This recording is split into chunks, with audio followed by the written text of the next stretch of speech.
বিগত ৫৫,০০০ বছরের সঙ্গী হিসেবে সঙ্গীত আমাদের সভ্যতার অবিচ্ছেদ্য অংশ হয়ে দাঁড়িয়ে আছে।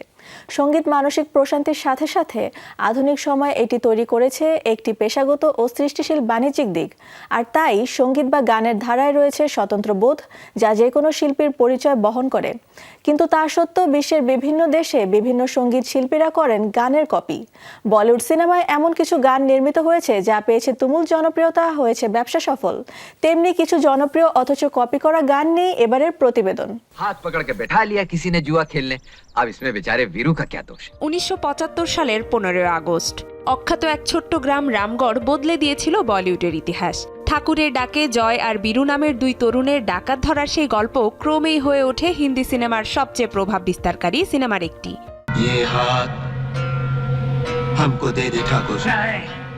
সিনেমার সঙ্গীত পরিচালক আর.ডি. বর্মনের গাওয়া ও আনন্দ বক্সির লেখা মেহবুবা এ মেহবুবা গানটি তুমুল জনপ্রিয়তা পায়, যার রেশ রয়েছে এখনো।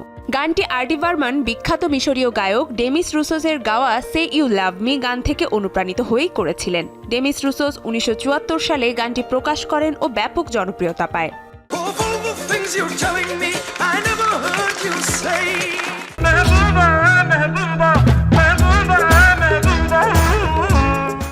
বোম্বের বস্তির এক তরুণ শিল্পী কিভাবে সাফল্যের চরম শিখরে উঠে আসে তা নিয়ে 1982 সালে মুক্তি পায় dance action film disco dancer. Rahi Masum রাজার লেখা ও বাব্বর সুভাষ পরিচালিত সিনেমাটি সে সময় প্রায় 101 কোটি রুপি ব্যবসা করে। জনপ্রিয় সঙ্গীত শিল্পী ও সঙ্গীত পরিচালক বাপ্পি লাহিড়ীর সুর করা ও উষা উথুপের কণ্ঠে সিনেমাটির গান কোই ইয়াহা আহা নাচে নাচে ছিল 7 সেপ্টেম্বর 1979 সালে প্রকাশ পাওয়া ব্রিটিশ ব্যান্ড বাগলসের video killed the radio star গানের কপি।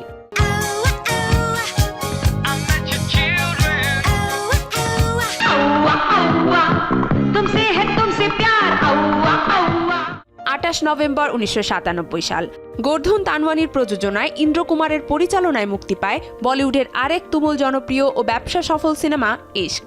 জুহি চাওলা ও আমির খানের তখন আকাশচুম্বী জনপ্রিয়তা। ওই সিনেমার খুবই মিষ্টি মধুর গান নিন্দ চুরায়ে মেরি ছিল কপি গান। গানটির লেখক রাহাত ইন্দোরি ও কম্পোজার আনু মালিক সে সময় বিষয়টি পরিষ্কার না করলেও পরবর্তীতে জানা যায় গানটি American freestyle hip hop group liner ব্যান্ডের গান থেকে কপি করা।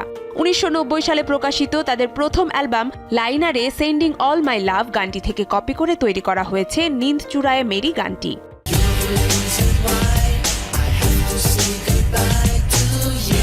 नींद चुराई मेरी किसने ओ सनम तूने।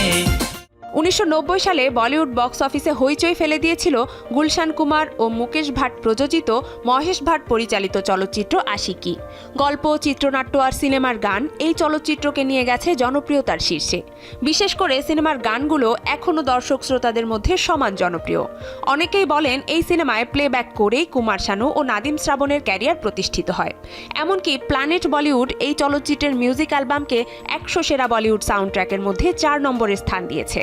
অথচ সিনেমায় নাদিম শ্রাবণের কম্পোজিশনে কুমার শানু ও অনুরাধা পাড়োয়ালের গাওয়া তুমুল জনপ্রিয় গান ধীরে ধীরে সে গানটিও নকল বলে অভিযোগ রয়েছে খোদ বলিউডে। 1987 সালে জনপ্রিয় আমেরিকান গায়িকা জয়েস এলিজাবেথ সিমসের গাওয়া কাম ইনটু মাই লাইফ, যেটি ইউএসএ বিলবোর্ডের টপ 10-এ স্থান করেছিল, সেই গান থেকে আশিকি সিনেমার ধীরে ধীরে সে গানটি কপি করা হয়েছে।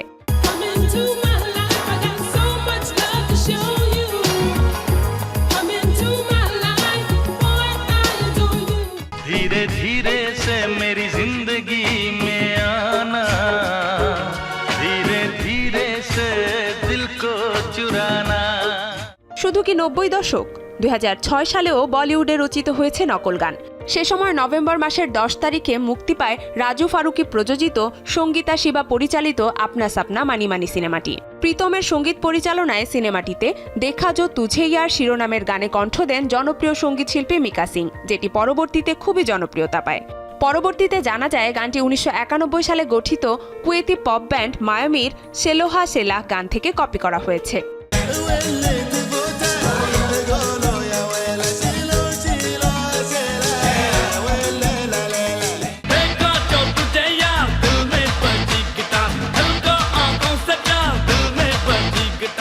সঙ্গীতের নানান ধারায় শিল্পীরা তাদের মেধা ও মননের সর্বোচ্চ সৃজনশীলতা দিয়েই তৈরি করেন একটি গান। এই গানেই ফুটে ওঠে হৃদয়ের কথা, শিল্পীর স্বতন্ত্র বোধ ও পরিচয়। কিন্তু অন্যের সৃষ্টিকে নিজের নামে চালিয়ে দেওয়াটা শুধু অনৈতিকই নয়, তা অপরাধও। আর এই চর্চা বলিউডে কম হয়নি।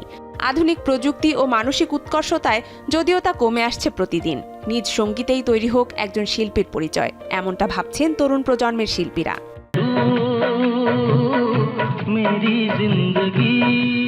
Nusrat Ahmed, Urnisha, showbiz tonight.